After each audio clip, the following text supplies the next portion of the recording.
ఆర్థిక సమస్యలతో బాధపడుతున్నారు. బిడ్డల వైపు ఒక్కసారి చూసి జాలిపడి దయ చూపించి నా ప్రభా, బిడ్డలు చేసిన తప్పు ఒప్పుకుంటున్నారు నా తండ్రి.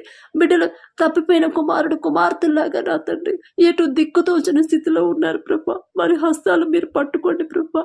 వారు చేసిన తప్పు దయతో క్షమించి నా తండ్రి, మిమ్మల్ని క్షమాపణ అడిగే అర్హత కూడా మాకు లేదు ప్రభా. అయినా సరే నా తండ్రి, మీ పాదాలు పట్టుకొని అడుగుతున్నాం, మీరు తప్ప నా తండ్రి మాకు సహాయం చేసేవాళ్ళు ఎవరు లేరు ప్రభా. మీరు మాత్రమే మాకు అప్పులు తీరే దారి మీరు మాత్రమే చూపించగలరు. పూర్తిగా మమ్మల్ని బయటకు తీసుకురాగల శక్తి మీకు మాత్రమే ఉంది ప్రభా. మరి బిడ్డలు నా తండ్రి వారు చేసిన తప్పులు ఒప్పుకుంటున్నారు నా ప్రభా, పశ్చాత్తాపడుతున్నారు, కన్నీరు కారుస్తున్నారు నా తండ్రి. ఎటో దిక్కుతోచని స్థితిలో ఉన్నారు ప్రభా. జాలి చూపించి దయ చూపించి బిడ్డలకు ఒక దారి చూపించండి ప్రభా. మరి కన్నీటి ప్రార్థన ప్రతి ఒక్కరికి దయచేయండి నా తండ్రి. అలాగే అనారోగ్య సమస్యలతో బాధపడు